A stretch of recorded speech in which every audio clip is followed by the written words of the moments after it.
A dissertation is the longest essay you'll ever write in your academic life, focusing on a specific subject you've declared as your favorite, but only to struggle with finishing it. It's mainly because the research can be so addictive. It's like a small rabbit hole that Alice jumps into, only to discover a vast hidden world she never knew existed. My research journey was, and still is, quite similar to hers. I was deeply intrigued by many areas of literature, especially gender studies, eco-criticism, trauma studies, and children's literature. With that curiosity, I dived into researching the representation of beauty in early European fairy tales and their influence on the construction of gender and identity. But have you ever started something thinking it would be straightforward, only to realize it's far more complex and far more rewarding than you imagine? That's exactly how I feel about this dissertation now. Although it's consuming my life at this point, I'm loving every moment as I uncover one piece of evidence after another.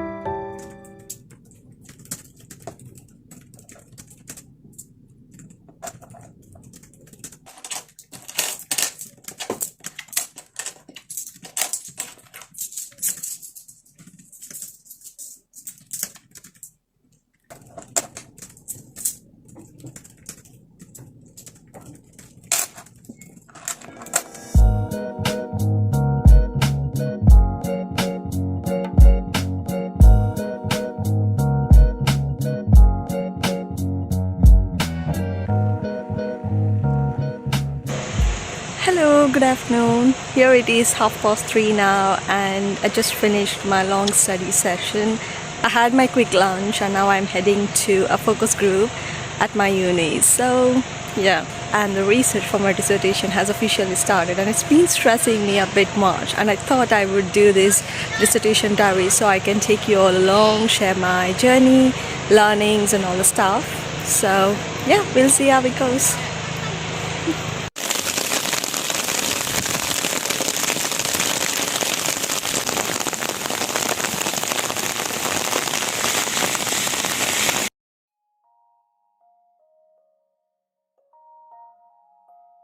The weather here is completely unpredictable. One moment it's sunny and the next it's pouring heavily.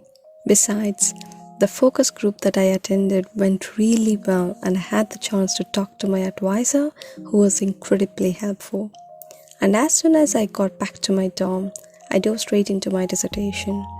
Right now, I'm working on chapter 1 that explores the representation of beauty ideals and gender stereotypes in the works of Charles Perrault and the Brothers Grimm.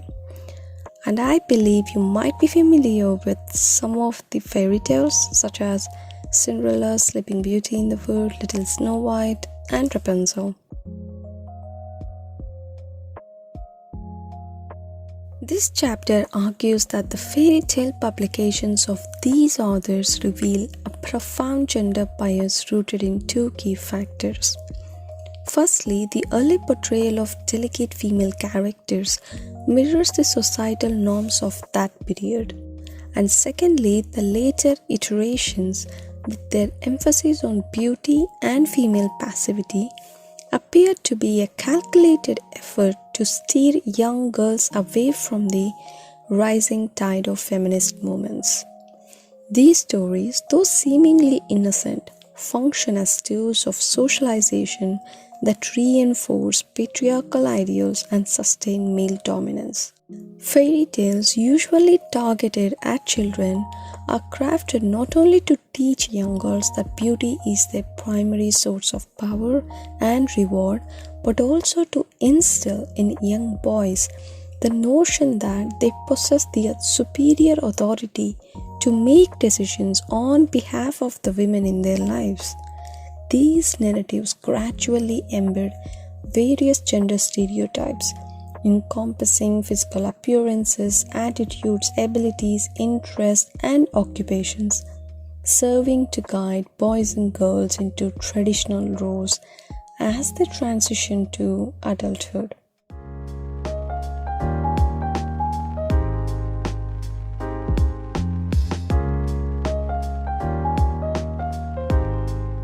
The room is an absolute mess. Like, just look at it. I just left everything as it is, but it's okay because I'm moving out this weekend, so I'm packing a lot of stuff. But it just is my habit to declutter the stuff before I move out so that I only take what's necessary for me. And so I'm getting like a lot of stuff. So I'm like keeping everything out to donate or to throw, to recycle, to loan out to a friend and stuff like that. So yeah, so that's why the room is in like literally absolute mess. I just like shoved like a lot of stuff before I sat down for my study session. That's why it's at least a bit cleaner, or else there were like a lot of papers and cupboards over there, a lot of food items, like literally like a lot of things were all over the place. But it is a little bit better now because I cleared a lot of stuff. I can't believe I was storing all that mess and stuff all these months, but yeah, we clear a lot, but still there is so much more to go, and yeah, we will get it done.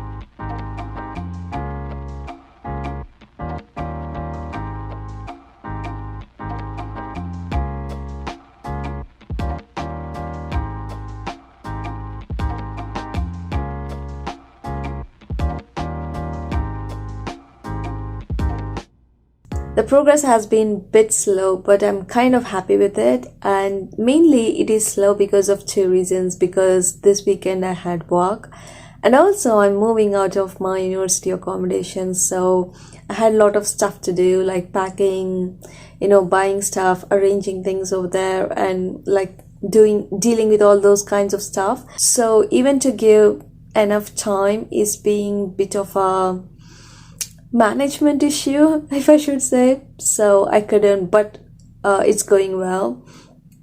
Today has been particularly a hectic day because I had to wake up at 5 for an early shift, and also I came late, and then I met my friend, and then I had to make lunch, have it, and then take a good 1 hour nap.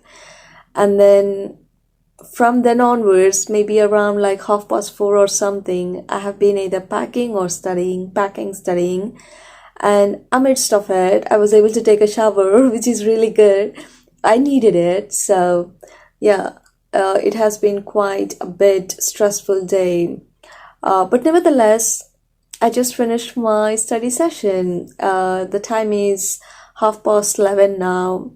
I'm hungry as well, so I just need to like heat up my leftovers from afternoon and have it as my dinner. And yeah, and also I'm kind of stressful and anxious at this point because even tomorrow I have an early shift, so yeah, I need to sleep. I'm kind of intrigued to do more research now because I reached a point where I'm kind of listing out some of the sources that have evidence that are backing up my argument. And I'm kind of like more intrigued and I'm kind of like in the zone. But I really need to cut it because I've reached a point where I'm unable to function or even just wake up and work without proper sleep. I need minimum of 6 hours or else I can't function. Now, by the time I will sleep, it would be 12. So I think I will wake up at 5. So I can barely function. But if I do anything more to disturb that, sleep, I'm afraid I can't function. So, yeah, today we're gonna wrap this study session here, and I'll catch you up tomorrow.